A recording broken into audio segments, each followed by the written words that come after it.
एक लेडी ऐसा भी कर सकती है, ऐसा सुन के ही रूह कांप जा रही है।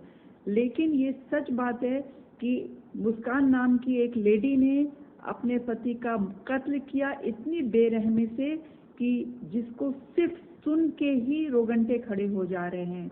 और उसने उसको कर भी दिया, उस कृत्य को कैसे अंजाम दिया होगा, दिल दहलाने वाली ये कहानी है।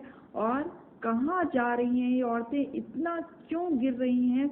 और एक औरत का स्तर अगर इतना गिरा है तो सभी औरतों को उसी नज़र से देखा जाता है। क्या कोई औरत इतना गिर सकती है?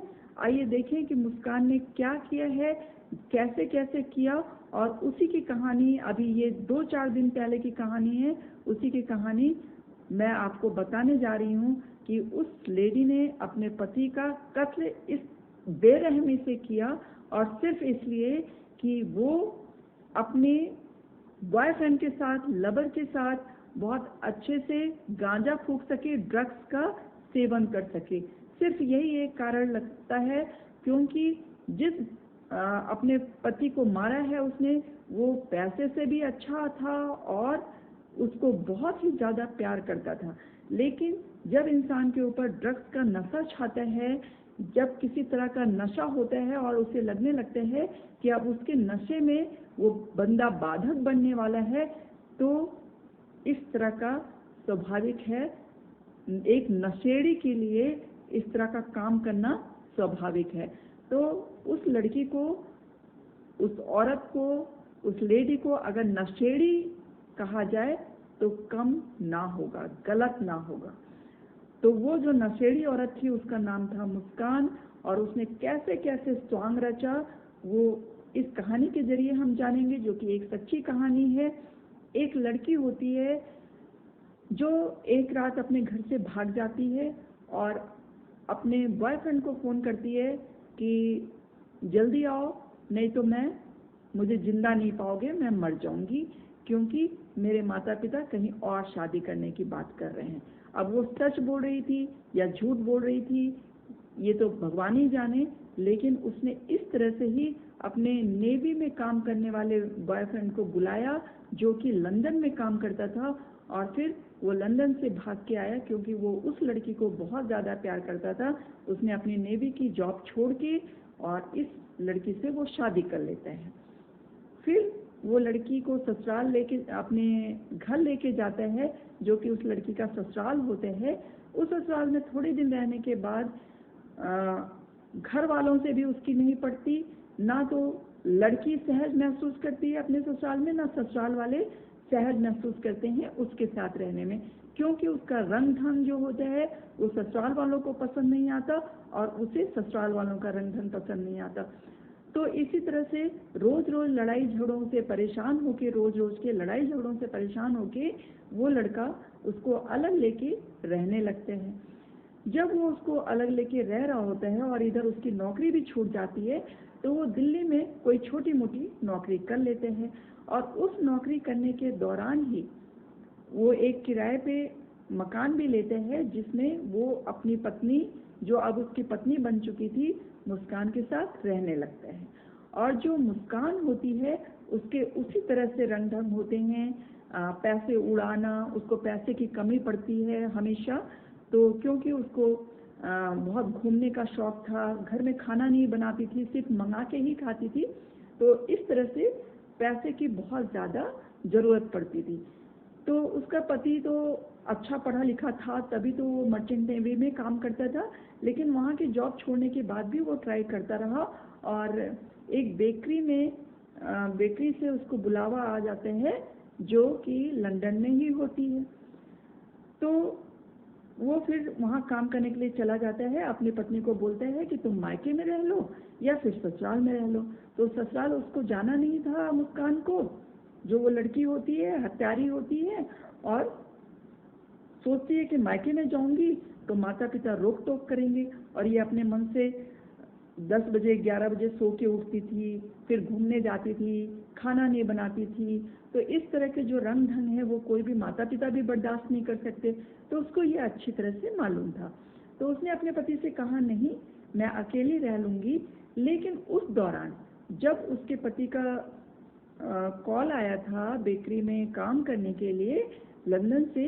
उस दौरान उनकी एक बेटी हो चुकी थी, मुस्कान की और सौरभ की। उसके पति का नाम, मुस्कान के पति का नाम सौरभ होता है।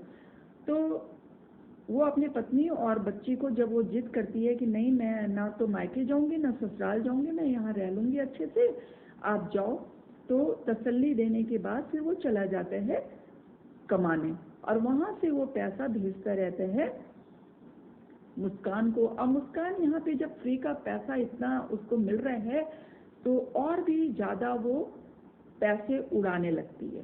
खूब अच्छे अच्छे मतलब जो भी चीज़ें उसको पसंद आती है वो सब लेती है। और जैसा कि पड़ोसियों से बातचीत करने के बाद पता चलता है कि वो कभी खाना नहीं बनाती थी और दिन में 4 से 5 पैकेट्स आते थे उसके, कोई सामान के होते थे तो कोई खाने वालों की डिलीवरी होती थी। तो इस तरह से वो घर में कभी खाना नहीं बनाती थी। ये सब उसके पड़ोसियों ने बताया। और सोशल बिल्कुल नहीं थी, हमेशा घर में छुप के रहती थी और किसी से बातचीत नहीं करती थी। जब उसने सौरभ का मर्डर कर दिया उसके बाद ये पता चला। अब क्या होता है कि जब वो वहाँ चला जाता है और इधर ये अकेली होती है तो ये अपने बचपन के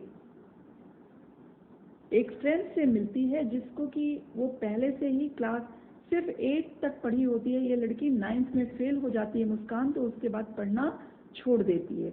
और जब सौरभ, उसका पति यही होता है दिल्ली में ही, तभी वो उस दौरान एक दिन ऐसा अपने पति से बोलती है कि जो 8 तक के बच्चों, मैं 8 तक जिन बच्चों के साथ पढ़ती थी उन सभी को एक जगह पे इकट्ठा होने के लिए बुलाया है, तो मैं वहाँ जा रही हूँ, अपने पति से बोल के जाती हूँ। और उसी दौरान उसकी मुलाकात उस लड़के से होती है जिसका नाम होता है साहिल, जो उसके साथ 8 क्लास में पढ़ता था, 6 से पढ़ता था, मतलब बचपन से पढ़ता आया था।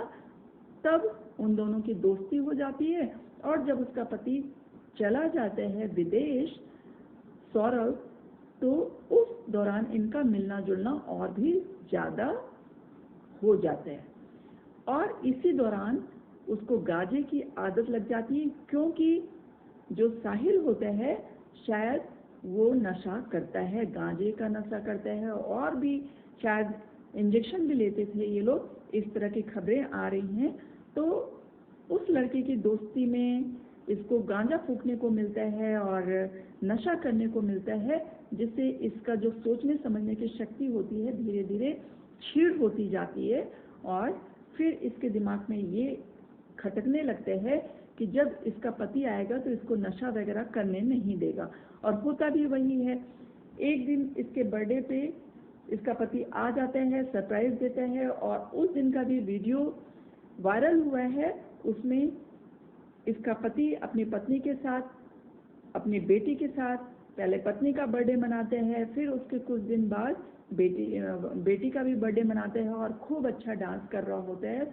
वो बच्चा भी बहुत खुश होता है, मतलब वो लड़का भी बहुत खुश होता है, सौरभ भी खुश होता है, वो उनका अपनी बच्ची भी बहुत खुश होती है।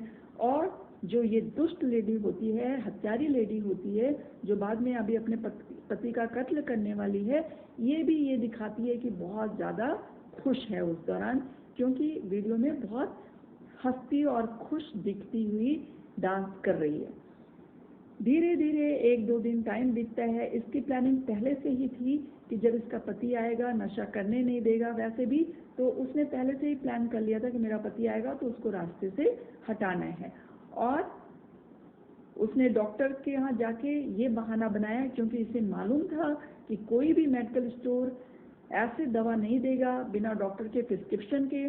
तो वो डॉक्टर के पास जाती है और ये कहती है कि मुझे नींद नहीं आती, रात रात भर बेचैनी रहती है, तो मुझे नींद की दवा दे दीजिए जिससे मैं आराम से सो सकूं 1-2 दिन के लिए कम से कम। तो डॉक्टर दवा लिख देते हैं नींद की, और ये अपना बोल के लेके आती है। और खाने में, उस खाने में, जो कि घर में ये खाना तो बनाती नहीं थी लड़की, तो जो सौरभ की माँ होती है, सौरभ अपने घर से खाना बनवा के ले आते हैं। उनकी सिस्टर होती है, उनकी माँ होती है, भाई लोग होते हैं जो उसके अपने घर में होते हैं, तो अपनी माँ से खाना बना के लाते हैं। जितने दिन वो रहा यहाँ पे अपनी माँ से ही खाना बनवा के लाता था। तो उस दिन भी लेके आया, कोफ्ते बनवा के ले आया था। तो अपनी पत्नी से कहते हैं कि इसको गर्म कर दो। नेचुरली भाई कोई बाहर से ले आएगा तो अपनी वाइफ को ही देगा, उसे क्या शक था कि इसमें वो कुछ मिलाने वाली है। तो वो उसमें वही नींद की गोली मिला देती है जो उसने डॉक्टर से अपने लिए बोल के ली होती है।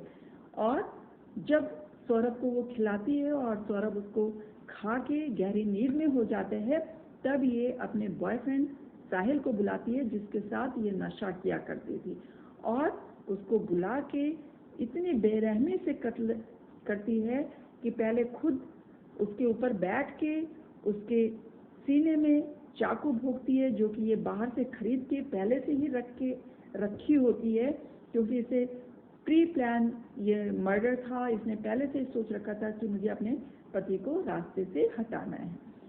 फिर उसके बाद ये अपने जो इसका बॉयफ्रेंड होते हैं वो भी पूरी तरह से सहायता करते हैं। ये लोग उसका पंजा काटते हैं, गला काटते हैं, हाथ पांव काटते हैं, मतलब बहुत सारे टुकड़े करते हैं, 17-18 टुकड़े करते हैं, जिससे कि उसको अलग अलग बैग्स में भरा जा सके और अलग अलग जगहों पे फेंका जा सके। कहा तो ये जाता है कि जो उसका सौरभ का जो सर होता है और हाथ के पंजे होते हैं उसको साहिल अपने घर लेके जाते हैं, और ये लेडी भी उसके साथ जाती है जिसका नाम मुस्कान होते हैं, क्योंकि इसे अकेले रहने में यहाँ पे डर लगते हैं कत्ल के बाद। और अपनी बेटी को तो पहले ही वो अपनी माँ के पास भेज देती है, नानी के पास यानी कि भेज देती है कि मम्मी इसको रख लो, इसका एग्जाम खत्म हो गया है तो थोड़े दिन नानी के पास रहेगी, क्योंकि उसे इस घटना को अंजाम देना होते हैं, इसलिए बेटी को वहां से भगा देती है। फिर जब साहिल उसकी गर्दन और हाथ के पंजे लेके जाते हैं तो कुछ लोगों का मानना ये है कि वो तंत्र मंत्र के तहत अपने घर लेके जाते हैं, और पुलिस का कहना ये है कि शायद उसने ये सोचा था कि अलग अलग टुकड़े लेके जाएंगे तो फेंकना आसान रहेगा, इसलिए वो लेके जाते हैं। लेकिन जब इन्हें ऐसा सुनसान जगह नहीं मिलती है तो ये फिर से दूसरा प्लान बनाते हैं और दूसरे दिन एक ड्रम लेके आते हैं जिसमें कि ये पहले टुकड़ों को डालते हैं, जो 18-19 टुकड़े इन्होंने बाथरूम में जाके किए होते हैं उस सौरभ के, और उसके बाद उसके ऊपर से सीमेंट और पानी भर देते हैं जिससे वो बैठ जाए।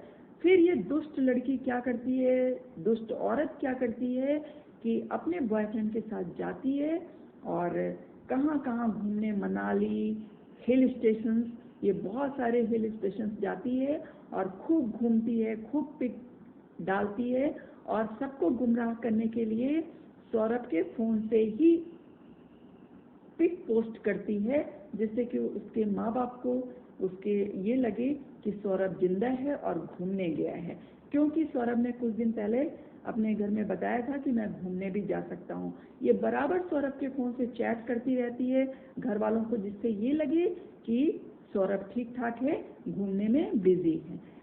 लेकिन होता क्या है कि जब वो वहाँ से आती है और उसको बहुत घबराहट होने लगती है, कुछ ऐसा फील होते हैं कि मैं पकड़ी जाऊंगी, या जो भी उसके मन में रहा हो, इतनी आसानी से ये बात समझ में नहीं आई कि वो कैसे अपने पेरेंट्स से, अच्छा शायद इस पीछे वो कहना चाह रही होगी कि आज नहीं तो कल भेद खुल जाएगा, तो भेद खुलने के डर से मैं पहले ही ये सारा इल्जाम अपने ससुराल वालों पे लगा दूं, जिससे मेरे माँ बाप मुझे सही समझे।